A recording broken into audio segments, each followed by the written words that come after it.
কিরে, থেমে গেলি কেন? ভিতরে যাবি না? তুই যা, আমি আসছি। আলভি দ্বিরুক্তি করল না, চলে গেল ভিতরে। আর রবি পা চালিয়ে এসে দাঁড়ালো সুইমিং পুলের পাশে। ওষ্ঠে হাসি ফুটিয়ে বলল, কি গো বেন সাহেবা, কেমন আছেন? কাছাকাছি পরিচিত কণ্ঠস্বর শুনতে পেয়ে তাকালো তৃপ্তি। রবিকে দেখতে পেয়েই চোখ মুখ কুঁচকে এলো তার। এই লোকই তো তাকে গতকাল মঞ্জলিকার সাথে তুলনা করে হেঁটে পড়েছিল। তৃপ্তি কটমট করল, দাঁতে দাঁত পিষে বলল, আপনি না কালকে আমাকে মঞ্জলিকা বলেছিলেন, কেন বলেছিলেন? রবি হাসল, মুখ বাঁকিয়ে বলল, মঞ্জিলিকা তো বলিনি, বলেছি মঞ্জিলিকার যমজ বোন। ওই তো, কেন বলেছিলেন ওই কথা? কারণ তোমাকে মঞ্জলিকার মতো লাগছিল, তাই। তৃপ্তি চোখ মুখ শক্ত করল, কণ্ঠে কাঠিন্য এঁটে কিছু বলবে এর পূর্বে একটি বাক্য থামিয়ে দিল তাকে। রবি ওষ্ঠে হাসি নিয়েই বলল, তবে এখন তোমাকে ভালো লাগছে, মেকআপ ছাড়া তোমার বাস্তবিক চেহারাটা সুন্দর। মুহূর্তেই তৃপ্তির ভিতর থেকে রাগ অভিমানেরা ছুটে পালালো। রবির এইটুকু প্রশংসাতেই তার হৃদয় শীতল হয়ে উঠল। লাজুক স্বরে সে বলল, তবুও বোনের বিয়ে ছিল, তাই সবার সাথে একটু সাজতে হয়েছে। তা তোমার বোন তো হয়ে গেছে, এখন তুমি বিয়ে কবে করবে? বাবা মা যেদিন দিবে সেদিন। কেন, নিজের পছন্দ নেই? এখনো তেমন না। ও। রবি ঠোঁট গোল করে বলল কথাটা। এরপর একটু সময় নিয়ে শুধালো, আচ্ছা, তোমার কেমন ছেলে পছন্দ? কেন? এমনি বলো। সেভাবে কখনো ভেবে দেখিনি। রবি যেন আশাহত হলো। এই মেয়েটিকে তার ভালো লেগেছিল। ঝগড়া করতে করতে কখন যে সেই মেয়েটির মায়ায় পড়ে গেছে বুঝতেই পারেনি। রবি একটু সময় নিল, এরপর প্রশ্ন করেই বসলো। আমাকে তোমার কেমন লাগে তৃপ্ত? তৃপ্তি খুব একটা ভাবল না, প্রায় সাথে সাথেই বলল, ভালো। কেমন ভালো? এ আবার কেমন প্রশ্ন? ভালো লাগার কোনো প্রকারভেদ হয় নাকি? হয়তো এই যেমন ধরো প্রেমিক হিসাবে ভালো লাগা, ভাই হিসাবে ভালো লাগা, দুলাভাই হিসাবে ভালো লাগা, বন্ধু হিসাবে ভালো লাগা। রবির কথা শুনে তৃপ্তি এবার চিন্তায় পড়ে গেল। এভাবে তো সে কখনো চিন্তা করে দেখেনি। তৃপ্তি মাথা চুলকালো, অবুঝের ন্যায় বলল। এভাবে তো কখনো ভেবে দেখিনি। তৃপ্তি অবাক নয়নে তাকালো রবির দিকে। হৃদয়ে কিছু সন্দেহরা হানা দিল তার। তবে কি লোকটা তাকে প্রেমিক হিসেবে ভাবার কথা বলছে? তৃপ্তির চোখ মুখ বিস্ময়ে ছেয়ে গেল। রবির সাথে তার পরিচয় একদমও কম দিনের না। এর মধ্যে লোকটার কোনো আচার আচরণে তো এমন কিছু মনে হয়নি। উল্টো সব সময় শত্রুর ন্যায়ই ব্যবহার করেছে। তৃপ্তির হৃদয়ে বেশ কিছু প্রশ্নেরা ডানা মেলল। আর মেয়েটা বরাবরই ছটফটে চঞ্চল ধাঁচের। তার হৃদয়ে কোনো কিছু নিয়ে কৌতূহল জাগলে কিংবা কোনো প্রশ্নেরা উকি দিলে তা আর সে চেপে রাখতে পারে না। তৃপ্তি পলক ঝাপটালো, কণ্ঠে কৌতূহল নিয়ে শুধালো, ভাই হিসাবে হতে যাব কেন? তোমারও ভাই আছে, আমারও বোন আছে, সুতরাং এই ধরনের কোনো সম্পর্ক প্রয়োজন নেই আমাদের। তাহলে বাকি রইল প্রেমিক। আপনি কি আমার প্রেমিক হতে চাইছেন রবি ভাই? রবি অপ্রস্তুত হলো, মাথা চুলকে বলল। রবির ভিতরকার অপ্রস্তুত ভাব বাড়ল। এই প্রশ্নগুলো কি এভাবে করা উচিত?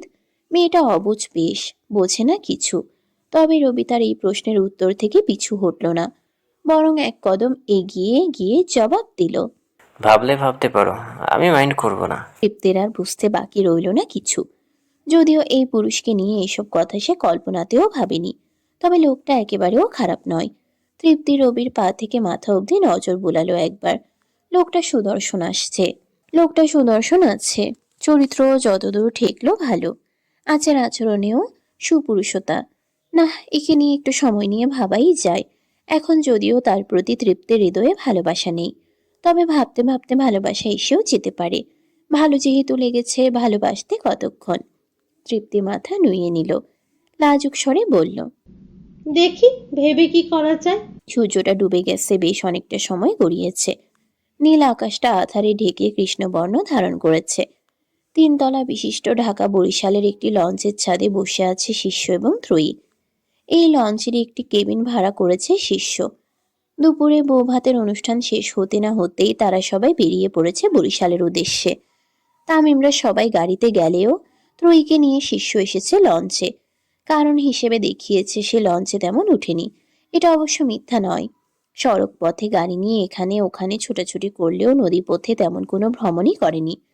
রাতের আধারকে গায়ে মেখে লঞ্চের ছাদের এক কোণে পাশাপাশি বসে আছে শিষ্য এবং ত্রয়ী। আধারের তাণ্ডবের চারিদিকে দেখা যাচ্ছে না তেমন কিছুই, শুধু পানির ছলাৎ ছলাৎ শব্দ ভেসে আসছে কানে। ত্রয়ী আলতোভাবে মাথা রাখলো শিষ্যের কাঁধে, মৃদু স্বরে বলল, অবশেষে আমার ভাগ্যেও বুঝি একটু সুখ ধরা দিল। শিষ্য হাত বাড়িয়ে পিছন থেকে ধরল ত্রয়ীর কোমর, ভরসা দিয়ে বলল, আশা রাখছি আর কখনো দুঃখ তো কিছু হতে পারবে না। সময় প্রবাহমান, সে থেমে থাকে না কারো জন্য। এরই মধ্যে কেটে গেছে কয়েকটা মাস।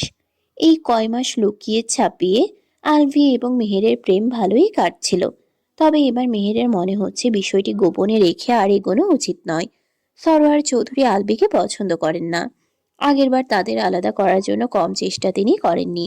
এবারেও যদি তেমন কিছু করেন, তাদের লুকিয়ে ছাপিয়ে যোগাযোগ করার বিষয়টা নিশ্চিত হয়ে গোপনে যদি তিনি কোনো ফাঁদ পাতেন তাদের বিচ্ছেদ ঘটানোর, না না, মেহের তা মেনে নিতে পারবে না। আলভিকে আবার সে হারাতে পারবে না। সরওয়ার চৌধুরী নিজে থেকে জেনে কিছু করার পূর্বেই মেহের তাকে বিষয়টা জানাবে, বোঝাবে। তারপর দেখা যাক কি হয়। মেহের আর সময় ব্যয় করল না, পা চালিয়ে এলো বাবার কক্ষের অভিমুখে। সরওয়ার চৌধুরী এখন বাড়িতেই আছেন, একটু আগে ফিরেছেন অফিস থেকে। মেহের হাত উঁচিয়ে টোকা দিল বন্ধ দরজায়, নম্র কণ্ঠে বলল, বাবা আসবো? এসো। মেহের দরজা ঠেলে ভিতরে ঢুকলো। সরওয়ার চৌধুরী বিছানায় বসেছিলেন, মেহেরকে দেখেই শুধালেন। হঠাৎ আমার কক্ষে, বলবে কিছু? মেহের মাথা নুয়ে নিল, মিনমিনে কণ্ঠে বলল, হুম। বলো। কিভাবে যে কথাটা বলবে আর তার বাবাও ঠিক কি প্রতিক্রিয়া দিবে ভেবে উঠতে পারছে না মেহের। আলভির কথা শুনে যদি খেপে যায় সরওয়ার চৌধুরী, অবশ্য খেপে যাওয়ার সম্ভাবনাই অধিক, তবুও কথাটা বলতে হবে তাকে, এছাড়া আর উপায় নেই। আলভিকে পেতে হলে এটুকু তাকে করতেই হবে। তার আর বাবার রাগকে ভয় পাওয়া যাবে না। মিহির জোরে জোরে কয়েকটা নিঃশ্বাস নিল, এরপর একটু সময় নিয়ে বলল, আমি আলভিকে ভালোবাসি বাবা, ওকে বিয়ে করতে চাই। সরওয়ার চৌধুরী চমকালেন। আলভি বলতে তো সেই শিষ্যের বন্ধুটা, এর সাথে না মেহেরের সকল সম্পর্ক ভেঙে গেল অনেক আগেই। তাহলে মেয়েটা এখন আবার সেই ছেলের কথা বলছে কেন? সরওয়ার চৌধুরী দৃষ্টি দিলেন মেয়ের দিকে, থমথমে কণ্ঠে বললেন, অলভির সাথে না তোমার সম্পর্ক ভেঙে গিয়েছিল, তাহলে আবার ওর সাথে বিয়ের কথা আসছে কেন? ভেঙেছিল, পরবর্তীতে আমি আমার নিজের ভুল বুঝতে পেরে সবটা আবার ঠিক করে নিয়েছি। ভুল? কি বলতে চাইছে মেয়েটা? তবে কি মিহির জেনে গেছে সব? বুঝে গেছে তার দুর্নীতি প্রতারণার বিষয়? না না, এ হতে পারে না। বহু কষ্টে সে নিজের সন্তানদের অভিমুখে একটা ভালো ভাবমূর্তি তৈরি করেছেন, এত সহজে তিনি তা ভেঙে যেতে দিতে পারেন না। সরওয়ার চৌধুরী উঠে দাঁড়ালেন, গম্ভীর কণ্ঠে প্রশ্ন করলেন, ও তোমার বাবার সম্পর্কে মিথ্যা অপবাদ দিল, তোমার বাবাকে অপমান করলো, তারপরেও তুমি আবারও ওর সাথে সব ঠিক করে নিয়েছো? বাবার সামনে তারই কুকর্মগুলো বলতে কেমন ইতস্তত লাগলো মেহেরের, সাথে খারাপও লাগলো ভীষণ। তার বাবাকে সে কতটা ভালো জানতো, সব সময় নিজের আদর্শ বলে মানতো, অথচ শেষ পর্যন্ত যে তার বাবা একজন ঠগ দুর্নীতিগ্রস্ত মানুষ বের হবে কখনো কল্পনাও করতে পারেনি। কিন্তু বাবা বলে তার সকল কুকর্মগুলো ঢেকে রাখাও ঠিক হবে না, এটা কোনো সৎ মানুষের বৈশিষ্ট্য হতে পারে না। তারা মানুষ, সৃষ্টির সেরা জীব। সৃষ্টিকর্তা তাদের অন্যান্য জীবের তুলনায় উন্নত বুদ্ধি দান করেছেন, ন্যায় অন্যায় বোঝার মতো ক্ষমতা দিয়েছেন। সে ক্ষমতাকে উপেক্ষা করে সে কখনোই অন্যায়কে ধামাচাপা দিতে পারে না, হোক সে তার জন্মদাতা পিতা। মেহের নিজের ভিতরে সাহস সঞ্চয় করল, এরপর বলেই ফেলল, আলভি তোমার উপরে কোনো মিথ্যা অপবাদ দেয়নি বাবা, ও যা বলেছিল সবটা সত্যি ছিল। আমি তো আরও এটা ভেবে অবাক হয়েছিলাম, ও কিভাবে তোমার সম্পর্কে সবটা জেনে তোমার মেয়ের প্রেমে পড়তে পারে। সরওয়ার চৌধুরী প্রথমে একটু ভীত হলেন, মেয়ের সবকিছু জেনে যাওয়ায় আড়ষ্ট হয়ে পড়লেন কিছুটা। তবে পরক্ষণেই আবার মেহেরের কথাগুলো শুনে তীব্র ক্রোধে গর্জে উঠলেন। তার বিড়াল তাকিয়ে বলে, মিয়াও। এই মেয়েকে তিনি জন্ম দিয়েছেন, খাইয়ে পরিয়ে এত বড় করেছেন, পড়াশোনা করিয়েছেন, অথচ আজ সেই কিনা তাকে অপমান করছে। মানছে সে দুর্নীতি করেছে, প্রতারণা করেছে, কিন্তু কাদের জন্য করেছেন? এই ছেলে মেয়েদের জন্যই তো করেছেন, তাদের ভবিষ্যতের কথা চিন্তা করে করেছেন। তিনি বুড়ো হয়েছেন, চুলদাড়িতে পাক ধরেছে, কয়দিন পর যাবেন মরে। কিন্তু তার প্রভাব প্রতিপত্তি সবই রেখে যাবেন এই সন্তানদের জন্য। সরোয়ার চৌধুরী দাঁতে দাঁত পিষলেন, রুক্ষ কণ্ঠে বললেন, মুখ সামলে কথা বলো মেহের। কি বলতে চাইছো কি তুমি? বলতে চাইছি এটাই যে আমি জেনে গেছি তুমি দুর্নীতিগ্রহ ঠক মানুষকে ঠকিয়ে তোমার এই সাম্রাজ্য তৈরি করেছো। এইটুকু বলে থামলো মেহের। দম ফেলে ফের বলল, ভেবো না তোমার দুর্নীতির কথা আলবি আমাকে বুঝিয়েছে বা আমি তার কথা বিশ্বাস করে তোমার বিরোধিতা করছি। আলবির আমাকে অনেকবার এসব কথা বললেও আমি কখনো তার কথাকে মূল্য দেইনি। সবসময় তোমাকে বিশ্বাস করেছি, কিন্তু পরে খুঁজে দেখলাম আমার বিশ্বাসের স্থানটাই ভুল ছিল। আমি অন্যায় করলেও তা কাদের জন্য করছি? তোমাদের জন্যই করছি। তোমাদের সুন্দর একটা জীবন দেওয়ার জন্য, তোমাদের ভবিষ্যতের জন্যই করছি। কিন্তু আমরা তোমাকে কখনো ওসব করতে বলিনি। তুমি কর্ম উপার্জন করতে, আমরা কম খেতাম। তবুও কেন তুমি এমনটা করলে বাবা? সরোয়ার চৌধুরী কটমট করলেন, দাঁতে দাঁত পিষে জবাব দিলেন, তোমাকে এত কৈফিয়ত দিতে আমি বাধ্য নই। আমি তোমাকে অর্বের সাথে বিয়ে দিব না, ব্যাস এটাই শেষ কথা। মেহের জেদ ধরল, কণ্ঠে জোর দিয়ে বলল, আর আমি আলবিকেই বিয়ে করব। তাহলে তোমাকে এই বাড়ি থেকে বেরিয়ে যেতে হবে। আমি কখনো আমার শত্রুকে নিজের মেয়ের জামা হিসেবে মানতে পারবো না। আলবিকে বিয়ে করার জন্য যদি আমাকে এ বাড়ি থেকে বেরিয়ে যেতে হয় তবে তাই যাব। এমনিও তোমার এই পাপের টাকার গড়া সাম্রাজ্যে থাকার আমার ইচ্ছা নেই। এতদিন থেকেছি এই বেশি। মেহেরের কণ্ঠে কাঠিন্যতা। ফুঁসে উঠলেন সরোয়ার চৌধুরী, তেজি কণ্ঠে বললেন, ঠিক আছে, বেরিয়ে যাও। তুমি এক্ষুনি আমার বাড়ি থেকে বেরিয়ে যাও। এতদিন কোনো অভাব দেখোনি তো?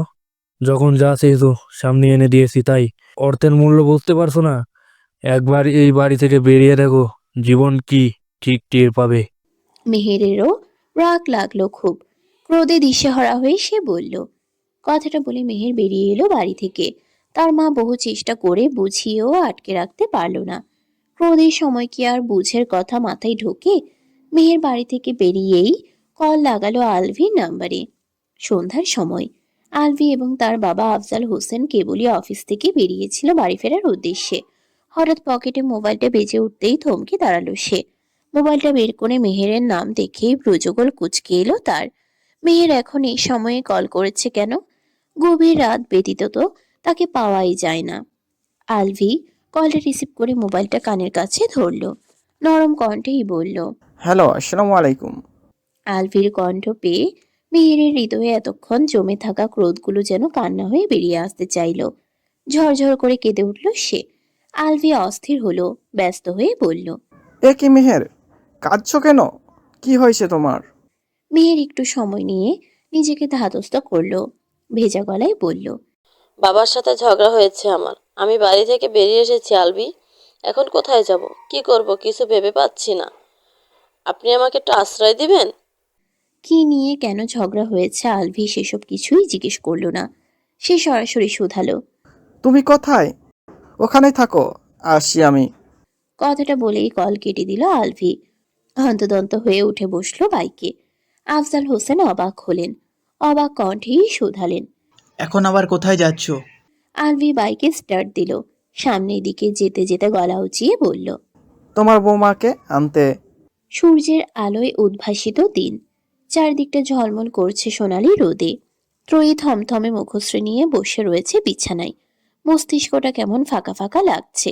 এই মুহূর্তে তার ঠিক কী প্রতিক্রিয়া দেওয়া উচিত বুঝে উঠতে পারছে না। আর শিষ্য একটি প্রেগন্যান্সির কিট নিয়ে ঘুরঘুর করছে তার চারপাশে। ত্রয়ী এবং শিষ্যের বিয়ে হয়েছে এখনো 4 মাসও গড়ায়নি। এর মধ্যেই ত্রয়ীর শারীরবৃত্তীয় বিভিন্ন পরিবর্তন পরিলক্ষিত। প্রথমে মেয়েটা এমনি গ্যাস্ট্রিক বা পেটের সমস্যা ভেবে তেমন পাত্তা না দিলেও শেষ মাসের পিরিয়ড মিস যেতেই চক্ষু চড়ক গাছ। তারপর প্রেগন্যান্সি পরীক্ষা করবে করবে করে আজ করলো এবং তার ফলাফলও মিলল। শিষ্য যখন থেকে ত্রয়ীর অন্তঃসত্ত্বা হওয়ার খবর জানতে পেরেছে তখন থেকে নাচানাচি শুরু করেছে। মেয়েটা বিরস চোখ মুখে তাকালো শিষ্যের দিকে। শিষ্য হাতের প্রেগন্যান্সির কিটটা নাড়াচাড়া করতে করতে বলল। বলেছিলাম না 7 বছরে 7টা। ইতোমধ্যে একটা চলে আসার প্রস্তুতিও নিচ্ছে। It's called power babe. সময় নিজের মতো গড়িয়ে চলেছে। সে এক মুহূর্ত অপেক্ষা করছে না কারো জন্য। সময়ের এই গতিশীল ধারায় কেটে গেছে বেশ কয়েকটা দিন। ত্রয়ী এখন 6 মাসের অন্তঃসত্ত্বা। আগের তুলনায় স্বাস্থ্য বেড়েছে তার, পেটটাও উঁচু হয়ে উঠেছে। ত্রয়ী তো আগে থেকেই ফর্সা ছিল, এখন স্বাস্থ্য ভারী হয় আরো ফর্সা হয়ে উঠেছে। মাতৃত্বের সৌন্দর্য ছড়িয়ে পড়েছে তার সর্বাঙ্গ জুড়ে। শিষ্য এবং তার বাড়ির লোক যথেষ্ট আদর যত্ন করেছে তৈরির। ফাহমিদা বেগম এবং রিমার মধ্যে বিস্তর পরিবর্তন এসেছে। যে মানুষ দুটো একদিন ত্রয়ীকে সহ্য করতে পারত না, বাড়ি থেকে বের করে দিয়েছিল, আজ তারাই তাকে চোখে হারায়। সারাক্ষণ লেগে থাকে তার যত্নে। প্রকৃতি বোধ হয় এমনই, কেড়ে নিয়ে আবার যখন ফিরিয়ে দেয় তখন 2 হাত ভরে দেয়। ত্রয়ী মাঝে মাঝে অবাক চোখে দেখে এদের। এই মানুষগুলোই কি সেই মানুষ যারা একদিন তার সাথে দুর্ব্যবহার করেছিল? মানুষ সত্যিই পরিবর্তনশীল। এই যেমন পরিবর্তন ঘটেছে ফাহমিদা বেগম এবং রিমার। দিনের তেজস্বী সূর্যটা ডুবে গিয়ে রাতের আধার ঘনিয়েছে। শহরের বুকটা উজ্জ্বল হয়ে উঠেছে কৃত্রিম সোডিয়ামের আলোয়। ত্রয়ী আধশোয়া হয়ে বসে আছে বিছানায়। বিরস চোখে দেখছে শিষ্যকে। বেচারা বিছানার পাশেই ব্যস্ত পায়ে পায়চারি করছে। সোহরাব হোসেন এবং আলেয়া বেগম কল করেছিলেন একটু আগে। তারা বলেছেন কাল ত্রয়ীকে দেখতে আসবেন, সেই সাথে মেয়েটাকে নিজেদের কাছে নিয়ে যাবেন।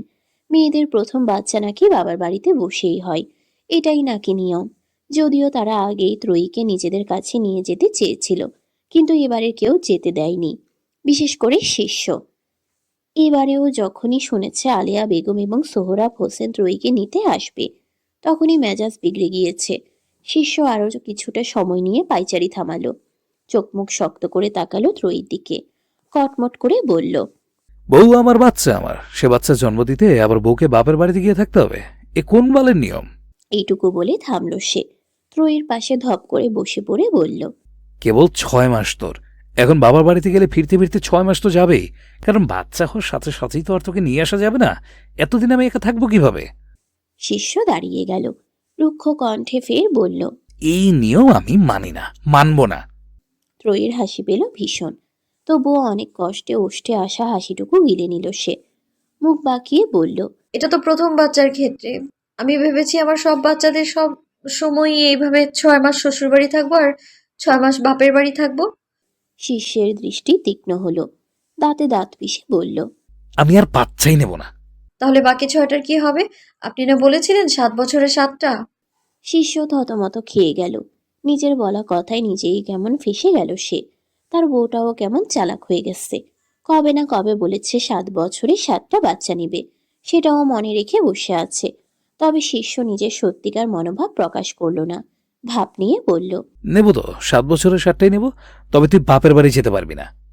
যাবো, 100 বার যাবো, দেখি আপনি কিভাবে আটকান। তোর পা কিন্তু আমি ভেঙে দেব। ত্রয়ী নিজের পা দুটো ছড়িয়ে দিল বিছানায়, নির্বিকার ভঙ্গিতে বলল। ভাঙুন পারলে দেখি। শিষ্য কটমট করে তাকালো ত্রয়ীর দিকে।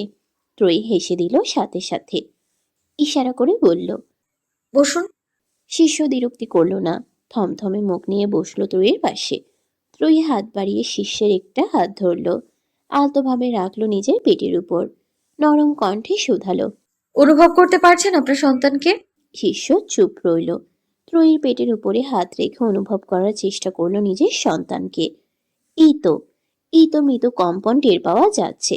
শিষ্য লাফিয়ে উঠল, উৎফুল্ল কণ্ঠে বলল, আমার বাচ্চা নড়ছে, বালির বস্তা, আমার বাচ্চা নড়ছে। শিষ্যের উৎফুল্লতা দেখে প্রথমে ত্রয়ী খুশি হলেও পরক্ষণেই চোখ মুখ কুঁচকে এলো। আবার বালির বস্তা? তাদের বিয়ে হলো এতদিন হয়েছে, কয়েকদিন পর বাবা মা হবে, অথচ এই লোক এখনো বালির বস্তা ডাকটা ছাড়তে পারল না। ত্রয়ী বিরক্ত হলো, কপট রাগ দেখিয়ে বলল, আপনি কি আমাকে এই বালির বস্তা বলাটা ছাড়বেন না? শিষ্য হাসল, 2 হাতে ত্রয়ীকে নিজের সাথে আগলে নিয়ে বলল, ওটা আমি কোনোদিন ছাড়বো না, যতদিন বেঁচে আছি তোকে এই নামেই ডাকবো। দুপুরের সময় আকাশে স্থান করে নেওয়া সূর্যটা তেজস্বী হয়ে উঠেছে বেশ, চারিদিকে তার উত্তপ্ততা ছড়িয়ে দিয়েছে। শিষ্য এইক্ষণে বাড়িতে ফিরল অফিস থেকে। আগে সকালে অফিসে গিয়ে রাতে বাড়িতে ফিরলেও এখন দুপুরেও ফিরে। দুপুরের খাবারটা বাড়িতে খেয়ে আবার অফিসে যায়। শিষ্য বাড়িতে প্রবেশ করেই প্রথমে গিয়ে ঢুকলো নিজ কক্ষে। ত্রয়ী বিছানায় শুয়েছিল, স্বামীকে দেখিয়ে উঠে বসল সে, উৎফুল্ল কণ্ঠে বলল, আপনি এসেছেন? আপনার জন্য আমি অপেক্ষা করছিলাম। শিষ্য কপাল কুঁচকাল, এক ভ্রু উঁচিয়ে শোধালো, কেন অপেক্ষা করছিলে? ত্রয়ী দৃষ্টি নুইয়ে নিল, ইতস্তত করে বলল, আমার একটা জিনিস খেতে ইচ্ছে করছে। একটা জিনিস আবার কি? তোকে না বলেছি তোর যখন যা ইচ্ছে হবে, যা খেতে ইচ্ছে হবে সব আমাকে নির্দ্বিধায় বলবি? ত্রয়ী একটু সাহস পেল, ঝটপট বলল। আমার বিচি কলা খেতে ইচ্ছে করছে। ত্রয়ী ভ্যাবাচেকা খেয়ে গেল, হতবাক কণ্ঠে শুধালো, কি কলা? বিচি কলা? পৃথিবীতে এত কলা থাকতে শেষ পর্যন্ত কিনা তোর ওই আটিযুক্ত বিচি কলা খেতে ইচ্ছে করছে? ত্রয়ী জোরপূর্বক হাসল, আমতা আমতা করে বলল, আমার কি দোষ? আমি কি ইচ্ছে করে খেতে চেয়েছি নাকি? আপনার বাচ্চাই তো খেতে চাইছে, উঠতে বসতে শুধু বিচি কলা করছে। হ্যাঁ, এখন পেয়েছিস আমার বাচ্চাকে, নিজের দোষও সব চাপিয়ে দিচ্ছিস ওর উপর। শুধু ও না, আপনারও দোষ আছে। শিষ্য ফোঁস করে একটা নিঃশ্বাস ফেলল, আর চোখে একবার ত্রয়ীর দিকে তাকিয়ে বলল, বিচি কলা কেন, তোকে সব কলা এনে খাওয়াবো, তবে আমার একটা শর্ত আছে। কি শর্ত? তোর বাবা মা তোকে নিতে এলে বলবি তুই তাদের সাথে যেতে চাইছিস না, আমার সাথেই থাকতে চাইছিস, ঠিক আছে? পারবো না। তাহলে তোকেও আমি বিচি কলা এনে খাওয়াবো না। ত্রয়ী ঠোঁট টিপে হাসল, মুখ ঘুরিয়ে বলল, আগে যা খেতে চেয়েছি এনে খাওয়ান, তারপর ভেবে দেখব। ঠিক তো? একদম। চারদিকে ঝলমলে উজ্জ্বল সূর্যের রশ্মি। আধার রাতের সময় কেটে ভোরের দেখা মিলেছে বেশ অনেকক্ষণ। জনজীবনে ব্যস্ত হয়ে পড়েছে অনেকটাই। সোহরাব হোসেন, আলিয়া বেগম এবং তৃপ্তি গতকাল রাতেই ঢাকায় এসেছে, আর সেই খবর রবির কানে যেতে না যেতেই সে ছুটে এসেছে শিষ্যদের বাড়িতে। এই তৃপ্তি মেয়েটার ইদানিং সাহস বেড়েছে খুব। বেয়াদব মেয়েটা ঢাকায় আসবে তা একবারও জানালো না রবিকে, তারপর এখানে এসে কল করে বলছে, আমি ঢাকায় এসেছি, আমার সাথে দেখা করতে আসুন। না, এবার এটাকে একটা উচিত শিক্ষা দিতেই হবে।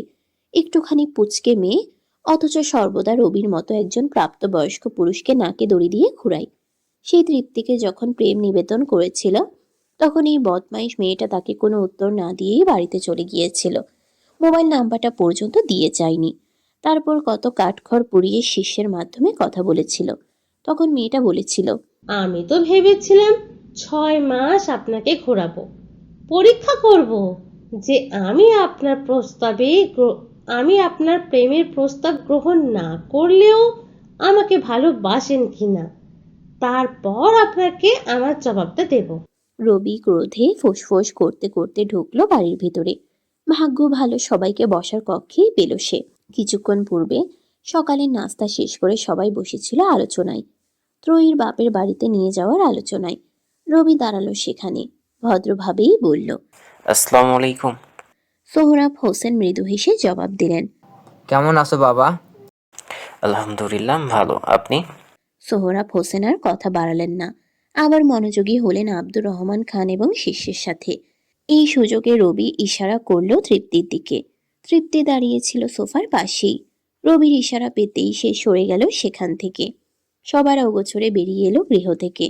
রবিও এলো তার পিছু পিছু, চোখ মুখে তার গম্ভীরতা। তৃপ্তি একবার তাকালো রবির দিকে, অতঃপর মিনমিনে কণ্ঠে বলল, কেমন আছেন? রবি তৃপ্তির এই প্রশ্নের উত্তর দিল না, বরং শক্ত কণ্ঠে বলল, তোমার সাথে ব্রেকআপ। আজ থেকে তুমি তোমার পথে থাকবে আর আমি আমার পথে। আমরা কেউ কারোর সাথে কোনো যোগাযোগ করব না। তৃপ্তি চমকে উঠল। রবি এসব কি বলছে? আর ব্রেকআপ মানে কি? বলা নেই কওয়া নেই, হুট করে ব্রেকআপ বললেই হলো নাকি? এ নিশ্চয়ই রবি তার সাথে রসিকতা করছে, তাকে ভয় দেখানোর চেষ্টা করছে। এই লোকের তো উঠতে বসতে সবসময় রসিকতা আর বাদরামি। তৃপ্তি কপালে ভাঁজ ফেলল, কণ্ঠে বিরক্তি নিয়ে বলল, একদম মজা করবেন না তো, সব বিষয়ে মজা ভালো লাগে না। আমি কোনো মজা করছি না, সত্যি সত্যি বলছি। তৃপ্তির তবুও বিশ্বাস হলো না রবির কথা। যে পুরুষ তার জন্য পাগল, একদিন কথা না বললে অস্থির হয়ে ওঠে, সে কিনা বিচ্ছেদ চাইছে? অসম্ভব। আর যাই হোক, সে রবির এ কথা বিশ্বাস করে না। তৃপ্তির মেজাজ গরম হলো, ভারী কণ্ঠে বলল, আমি কিন্তু এখন রাগ করব, সব বিষয় নিয়ে সব সময় মজা। রবির হৃদয়ে ক্রোধ যেন আরো চনমনে হলো। সে এতবার বলছে বিচ্ছেদ বিচ্ছেদ, অথচ মেয়েটা কানেই নিচ্ছে না। সে কি এতই গুরুত্বহীন যে তার কোনো কথাকেই গুরুত্ব দেওয়া হবে না? রবি পকেট থেকে নিজের মোবাইলটা বের করলো, তৃপ্তিকে দেখিয়ে দেখিয়ে তার নাম্বারটা ব্লক করলো। অতঃপর রুক্ষ কণ্ঠে বলল, এই তোমার নাম্বার ব্লক করলাম। তারপরও যদি তোমার মনে হয় আমি মজা করছি, তাহলে তাই মনে করে থাকো। এদিকে আমি কোনো সুন্দরী মেয়ে দেখে নতুনভাবে ঘর বাঁধি। সুন্দরী মেয়ে? এই লোকের কত বড় সাহস! তার অভিমুখে দাঁড়িয়ে অন্য নারীর কথা বলে। তৃপ্তির হৃদয় জ্বলে উঠল, কটমট করে বলল, সুন্দরী মেয়ে তাই না? সুন্দরী মেয়ে একদম ভর্তা বানিয়ে খাইয়ে দেব আপনাকে। লজ্জা করে না? প্রেমিকার সামনে দাঁড়িয়ে অন্য মেয়ের কথা বলছেন। প্রেমিকা? কিসের প্রেমিকা? তোমার সাথে একটু আগেও আমার বিচ্ছেদ ঘটেছে। এখন আমি সিঙ্গেল, পিওর সিঙ্গেল।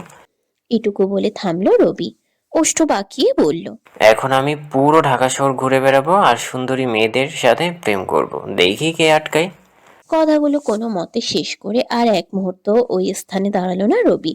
আর এক মুহূর্ত দাঁড়ালে নির্ঘাত তৃপ্তি তার মাথা ফাটিয়ে দিবে। যে জল্লাদেই মেয়ে! রবিকে চলে যেতে দেখেই ফুঁসে উঠল তৃপ্তি, কণ্ঠ বাড়িয়ে বলল, ঢাকা শহরে ঘুরে ঘুরে সুন্দরী মেয়েদের সাথে প্রেম করবেন? দেখি কোন শাকচুন্নি আপনার প্রেমে পড়ে। আমার নামও তৃপ্তি। একটা চুল ছিঁড়ে গুলিস্তানের বাটি হাতে বসিয়ে দেব। রবি হাঁটতে হাঁটতেই হাসলো। সে জানে তৃপ্তি তাকে ভীষণ ভালোবাসে, অন্য নারীদের সাথে সহ্য করতে পারে না। কিন্তু মেয়েটার একটু চঞ্চল এবং অবুঝ ধরনের, ঠিকভাবে ভালোবাসা প্রকাশ করতে পারে না। ভালোবাসার মানুষটার যত্ন নেওয়া বোঝে না। আর রবি চাই তৃপ্তি তাকে ভালোবাসার পাশাপাশি তা প্রকাশ করবে, তার যত্ন নেবে, আদুরে কণ্ঠে আরো বেশি ভালোবাসার আবদার করবে। রৌদ্রোজ্জ্বল সুন্দর দিন, চারদিকে জন মানবের কোলাহলের ঢল নেমেছে। আরফা বহুদিন পর আবার দ্বারস্থ হয়েছে কাইসারের। এই মুহূর্তে সে দাঁড়িয়ে আছে লোকটার আস্তানার অভিমুখে। সেই যে বেশ অনেকদিন আগে সে এসেছিল এখানে, নিজের ভালোবাসার কথা বলতে চেয়েও পারেনি। তারপর আর এই মুখ হয়নি সে। কাইসারের সাথেও দেখা করেনি। ভেবেছিল লোকটার সাথে দেখা না করলে, কথা না বললে, যোগাযোগ না করলে ধীরে ধীরে তাকে ভুলে যেতে সক্ষম হবে। কিন্তু সে পারেনি। এত দিনেও কাইসারকে সে ভুলতে পারেনি। পরিবার থেকে কত ছেলে দেখা হলো, ভাবলো তাদের দুই একজনের সাথে দেখা করলে, কথা বললে হয়তো কাউকে না কাউকে ভালো লেগে যাবে আর ভুলে যাবে কাইসারকে। কিন্তু তেমন কিছুই হলো না। তাই তো এতদিন পর আরফা আবারও এসেছে কাইসারের নিকট, অন্তত নিজের ভালোবাসার মানুষটাকে পাওয়ার একবার শেষ চেষ্টা করতে। মেয়েটার কেমন ভয় ভয় লাগছে। ত্রয়ীর ব্যাপারে কাইসার সর্বদা নরম আচরণ করলেও এমনি স্বভাবে সে বেপরোয়া রুক্ষ ধাঁচের। আরফা তাকে ভালোবাসে এটা শুনে যদি লোকটা খেপে যায়, তার সাথে রুক্ষ আচরণ করে। আরফা কিছুক্ষণ ভাবলো, জোরে জোরে কয়েকটা নিঃশ্বাস নিয়ে নিজেকে ধাতস্থ করলো। যা হওয়ার হোক তো, আজ আর সে ভয় পেয়ে পিছু হটবে না। নিজের মনের কথা জানাবেই জানাবে। তাতে লোকটা রেগে গিয়ে বেশি হলে তাকে মেরেই ফেলতে পারবে। মারলে মারুক, এমনি তাকে ভালোবেসে রোজ মরছে আরফা। মেয়েটা আর বাইরে দাঁড়িয়ে থেকে সময় নষ্ট করলো না, পা চালিয়ে এলো ভিতরে। কাইসার তার দলের লোকেদের সাথে কিছু জরুরি আলোচনায় মগ্ন ছিল। সে আরফাকে খেয়াল না করলেও দলের একজন সদস্য ঠিক খেয়াল করলো। সে নিচু স্বরে বলল, ভাই, আপনার সাথে কেউ দেখা করতে এসেছে বোধহয়। কাইসার ঘাড় বাঁকিয়ে তাকালো আরফার দিকে। মেয়েটাকে দেখলো সে বেশ অনেক দিন পর, কিন্তু এতদিন পর হঠাৎ মেয়েটাকে তার নিকটে আসতে দেখে অবাক হলো। তবে মুখে তা প্রকাশ করলো না, বরং ওষ্ঠে হাসি ফুটিয়ে বলল, আরে আরফা যে, এতদিন পর এলে? আরফা এলোমেলো দৃষ্টি ফেলল, জোরপূর্বক একটু হেসে বলল, ওই আর কি। এটুকু বলে থামলো সে। দম নিয়ে ফের বলল, আপনার সাথে কিছু কথা বলা ছিল কায়সার ভাই। বলো। আরফা চোখ ঘুরিয়ে এদিক ওদিক তাকালো। কায়সার এবং সে ব্যতীত এখানে 4-5 জন মানুষ রয়েছে। এতগুলো মানুষের অভিমুখে কিছু বলতে ইতস্তত লাগলো তার। কায়সার হয়তো বুঝলো মেয়েটার মনের কথা। আদেশের স্বরে সে সবাইকে বলল, তোরা বাইরে যা। কেউ আর দ্বিরুক্তি করল না, সবাই চলে গেল বাইরে। তপ্ত নিঃশ্বাস ফেলল কায়সার। তার অভিমুখের একটি চেয়ারের দিকে ইশারা করে বলল, বসো। আরফা নিঃশব্দে বসলো চেয়ারে। কায়সার নরম কণ্ঠেই বলল, এখন বলো কি বলবে। আরফা কোথা থেকে কিভাবে শুরু করবে ঠিক বুঝতে পারল না। মাথাটা নুইয়ে নিল সে। মিনমিনে কণ্ঠে বলল, ত্রয়ী অন্তঃসত্ত্বা। কায়সার আলতো হাসলো, স্বাভাবিক কণ্ঠেই বলল, তা ভালো তো, ভেবেছি ওর ছেলে বা মেয়ের পিছনে আমার ছেলে বা মেয়েকে লেলিয়ে দেব, তারপর শিষ্যকে একটা শিক্ষা দিয়েই ছাড়ব। আরফার হাসি পেল না, তবুও হাসার চেষ্টা করলো। কায়সার একটু সময় নিয়ে শোধালো, এটাই বলতেই এসেছিলে? না। তাহলে? আরফা ঢোক গিলল। সত্যি কথাটা বলতে কেমন ভয় লাগছে তার। কিন্তু আজ তো সবটা বলতেই হবে, আর অপেক্ষা করা যাবে না। এই অপেক্ষা করতে করতে শেষ পর্যন্ত দেখা যাবে জীবন থেকে সবচেয়ে প্রিয় মানুষটাকেই হারিয়ে ফেলেছে। আরফা জোরে জোরে কয়েকটা নিঃশ্বাস নিল, এরপর হুট করেই বলে ফেলল। আমি আপনাকে ভালোবাসি কায়সার ভাই। কাইসার চমকে উঠল। আরফা কি বলল?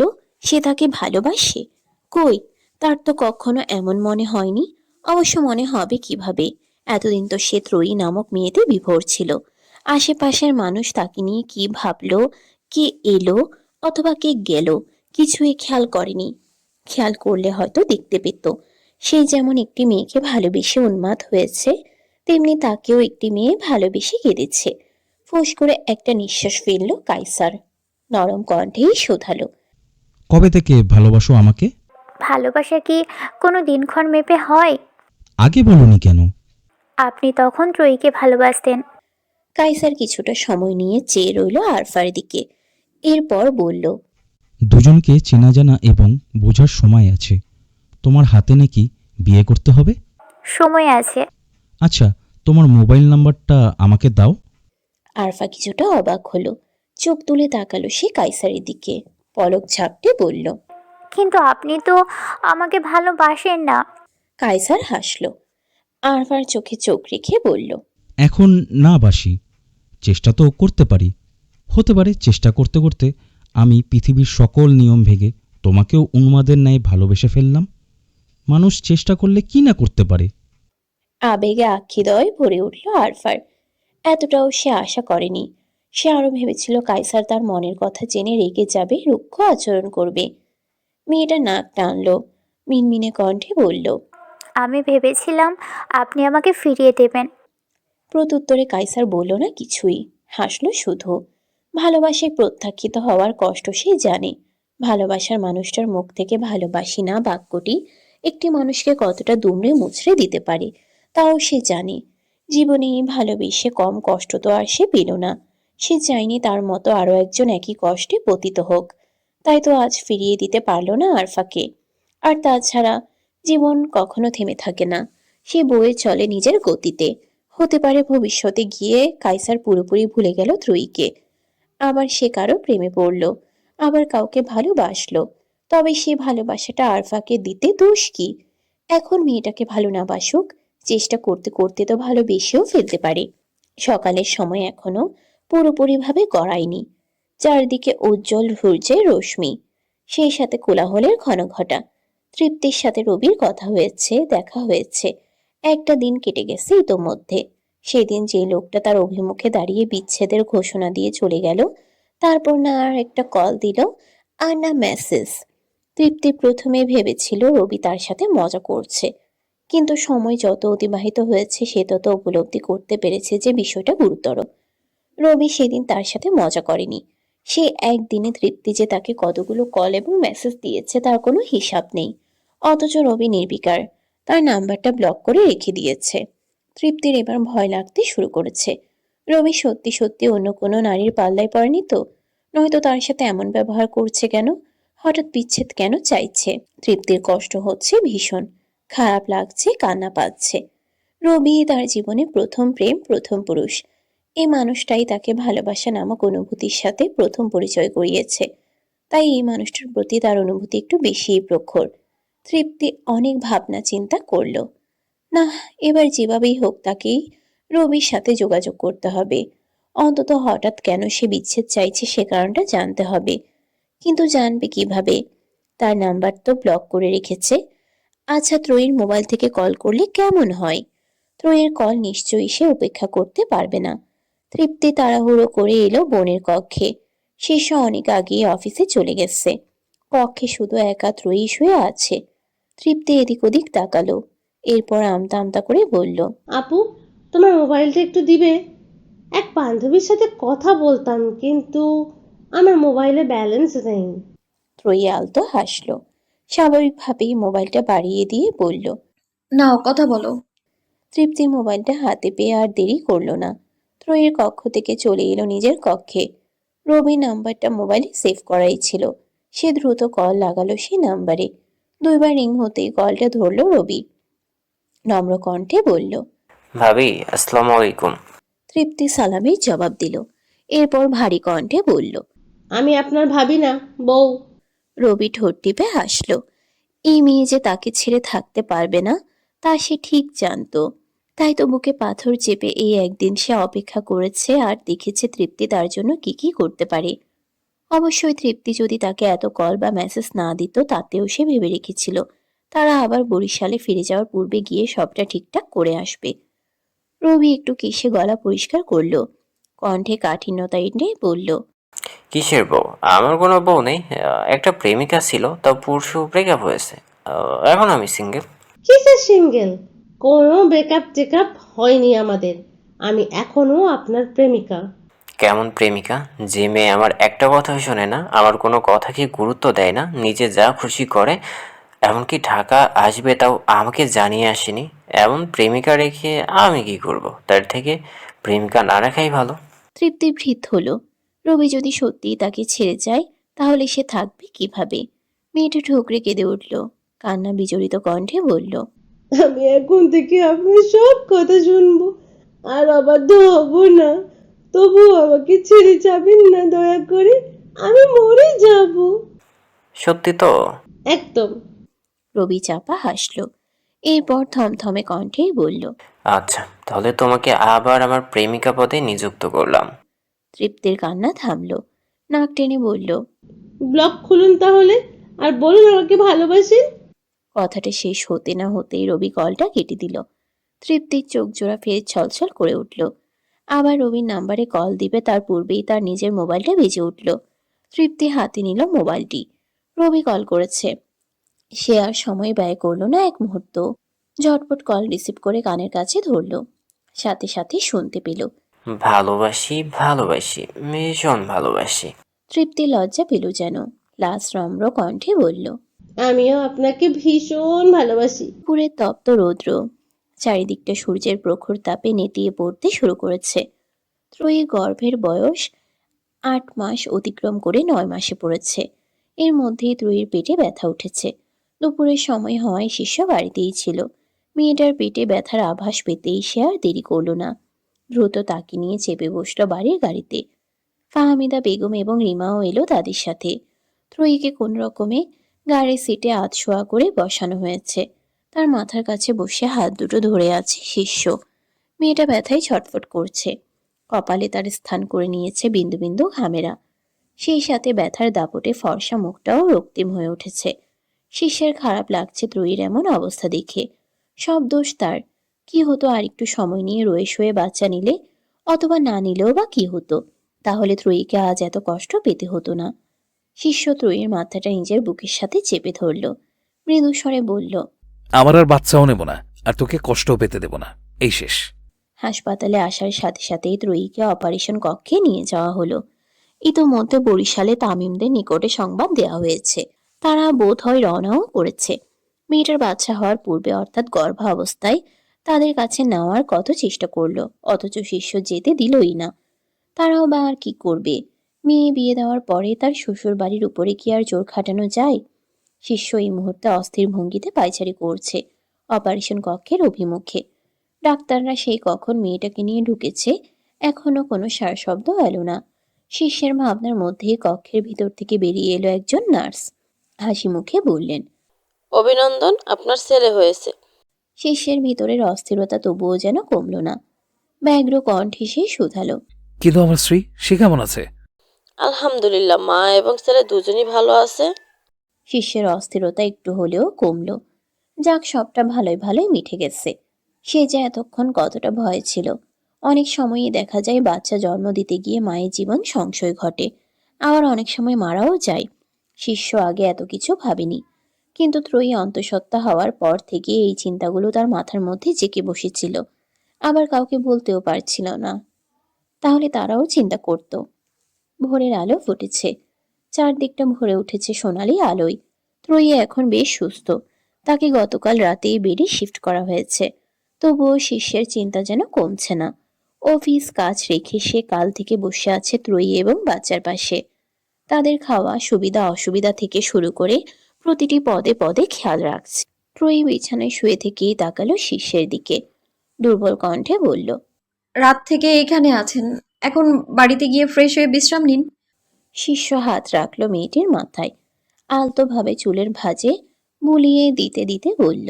আমি গেলে তোদের দেখবে কে? আপনার বাবা মা, আমার বাবা মা সবাই তো আছে, তারা সবাই দেখবে আমাদের। তাদের যত্ন আর আমার যত্ন কি এক হলো?